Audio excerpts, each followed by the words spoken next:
Live with clickorlando.com, this is News 6 at 11, getting results. New on the job and killed after deputies say a drive-thru dispute escalated. I'm not doing well at all. I feel broken. I'm hurt, I'm angry, I'm upset. Tonight, the worker's family speaks for the first time. First, though, right now, parts of the Panhandle getting lashed by Hurricane Sally. This is News 6 at 11. I'm Matt Austin. And I'm Lisa Bell. The slow-moving Cat 2 storm is expected to make landfall tomorrow and impact our weather. Let's get right over to Chief Meteorologist Tom Sorrells, who is closely monitoring that storm as well as several others. Just a bunch. You're right. Just a bunch. Tom's doing a bunch. Take a look at what's happening. Here's Sally, still a Category 2 strong. Very strong storm. Paulette is over here as a Cat 2 storm, basically missing Bermuda, which has all been good. Renee is kind of done. They issued the last advisory on Renee at 5 o'clock this evening, so tomorrow we'll go ahead and take it off the clock. Teddy, Vicky, and a new wave right there. The big story for Florida, for everyone really, is Sally right now. Look at this. It's only moving west-northwest at 3 miles per hour. So it's barely crawling, putting a bunch of rain right along the Panhandle all the way over into Louisiana. Strong Category 2 storm might nudge up to a Category 3 before landfall. It does not make landfall until late tomorrow, like by 8 p.m. tomorrow night. Still wind speeds of 105 is what they're estimating. Pressure's at 986 millibars. All the rain goes up into the deep south. Come look at radar real quick. Look how much rain is coming down from Panama City. Just off the coast of Tampa, it wheels around towards Panama City. Will be spraying all the way into Mississippi, parts of Alabama in the next 12 to 24 hours. The rain is already arriving in Pensacola. Not raining super heavy yet, but some of these little embedded areas have that torrential roar. A lot of rotation. It's just a messy, sloggy, nasty night. It's about 98 miles from the center of that edge of the eye wall there to Pensacola and about 89 miles to Biola Battery. So it's just a mess hanging out slowly going west-northwest. Here at home, we're catching a break tonight. I've got one lone echo up here to Flagler and Volusia counties. I'll be back. We'll do a radar tour. We'll look at tomorrow and do the hour-by-hour pinpoint forecast on when the rain comes back for you. All right, Tom, thank you. Right now, after 11 weeks of shutdown, bars across the state are now allowed to reopen. Yeah, with Monday Night Football starting tonight, some bar owners were hoping to score big with customers, but things got off to a slow and soggy start. News 6's Eric Sandoval is live in downtown Orlando with the details on this one. Eric? Yeah, Matt, I spoke with several bar owners tonight, and they said, there were a lot of factors going into the diminished crowds. First of all, it's a Monday, not a big night for going out. Second of all, the rain. It kept a lot of people home, they said. But they said with the safeguards they put into place, they are confident the customers will come. In less than an hour, Orange County Public Schools is expected to update its coronavirus numbers. The district launched this online dashboard today showing cases. It expects the next update just before midnight. The latest numbers show 114 cases since face-to-face learning began on August 21st. Of those cases, 73 have been students. According to the dashboard, Olympia High School, which switched to Launch Ed last week, has had a total of 9 cases. We posted a link to the dashboard and our own database to track COVID cases at clickorlando.com.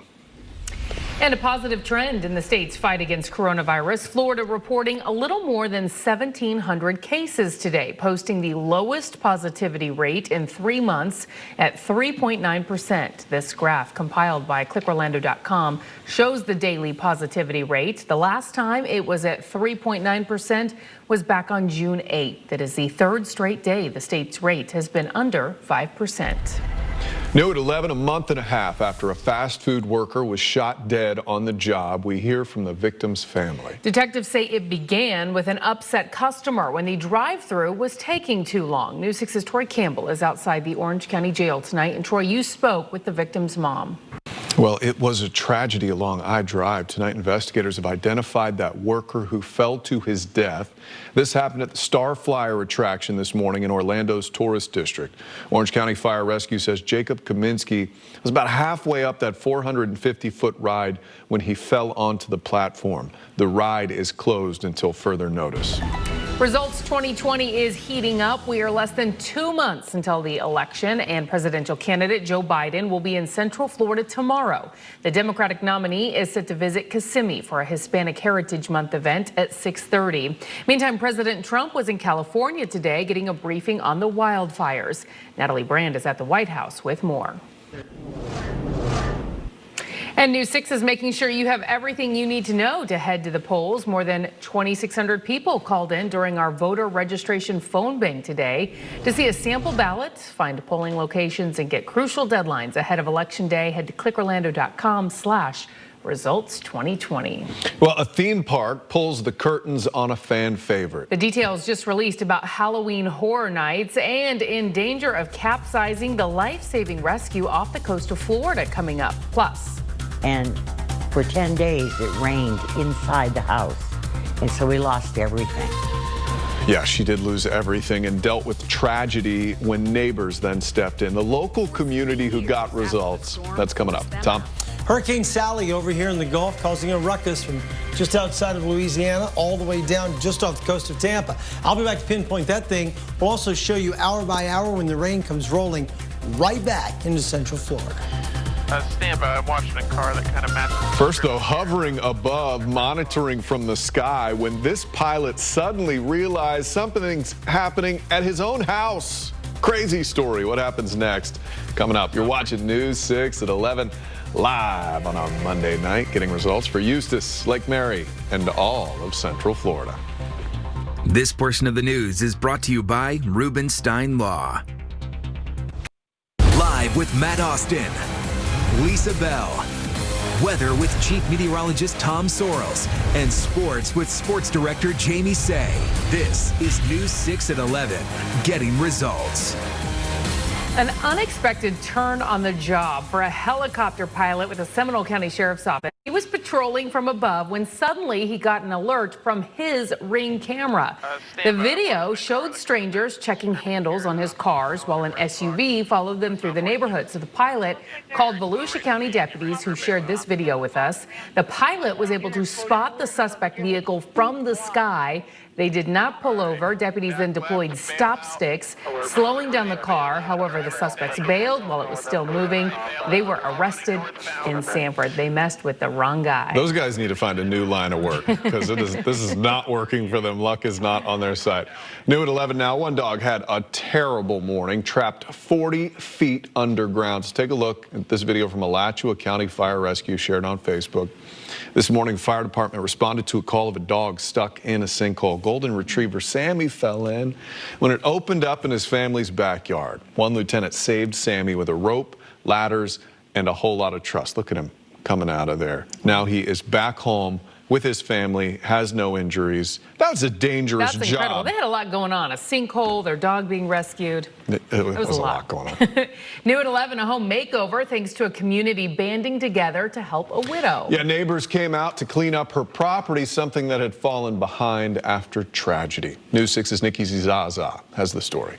Now, those are neighbors right there. Absolutely. We love that. All right, Chief Meteorologist Tom Sorrells is standing by, and we got to get right over to him because there is so much going on tonight in the weather. 77 days until glory. The election will be over. Yes. Some of the anger will stop. We hope. 77 days, hurricane season will be over, and again, we hope. We hope, because I'm not confident that the end of November will bring us totally to the end of hurricane season, but that's when it's supposed to stop. 77 days, counting today, so tomorrow when you wake up, 76 to go. So far this season, 20 named storms right now, so much activity. On to the map. Here's Hurricane Sally inside the Gulf of Mexico. A very strong Category 2 storm right now. Paulette is a 2. Renee is gone. This will be erased once we hit the midnight hour. I'll take it off the list. Teddy, Vicky, still there. Both bound for the North Atlantic. Teddy is probably to become a big Category 3. But this wave here, number 50, looks like it could become Wilfred. Just like that, without very little warning, the way the others have, sometime in the next 5 days. On to Sally. And then we start to clear up just a smidge into the end of the week. 76, the overnight low tonight. Here is my forecast for tomorrow. Your forecast brought to you by Del Air Heating and Air Conditioning. Daytime high tomorrow is 91. Rain chance is still tall. Check out the week ahead. Those rain chances actually build up a little bit midweek to 50% on Wednesday, 60% on Thursday, but our temperatures do not change into the weekend. There could be a little bit of cooling by Sunday. Sleep tight. I'll see you tomorrow. Looking nice. All right. Thank you, Tom. A taste of Halloween Horror Nights a month and a half before the big day. What the theme park just revealed about that fan favorite. And here are tonight's winning lottery numbers. Pick 2, 03, pick 3, 033, pick 4, 3269. Pick 5 is 1, 0, 7, 4, 3. Fantasy 5s 11, 23, 7, 30, 33. And cash for life 14, 35, 41, 43, 60. The cash ball is 3. Good luck. ClickOrlando.com is the #1 website in Central Florida, and it's all thanks to you. You trusted us for instant updates, live streams, and facts. And we brought them to you with ClickOrlando.com and the News 6 app. News 6, getting results. A rescue at sea. A Coast Guard crew rushing to help 2 people drifting off the coast during Tropical Storm Sally. Yeah, both people in a sailboat 14 miles off the coast of Key West. The U.S. Coast Guard tweeted this photo of that boat earlier today. The boaters called the Coast Guard saying their engine wasn't working. They were afraid of capsizing. Both people were rescued. They were not injured. Universal Orlando is bringing Halloween Horror Nights back to life for 2 short days. The theme park posted on its website.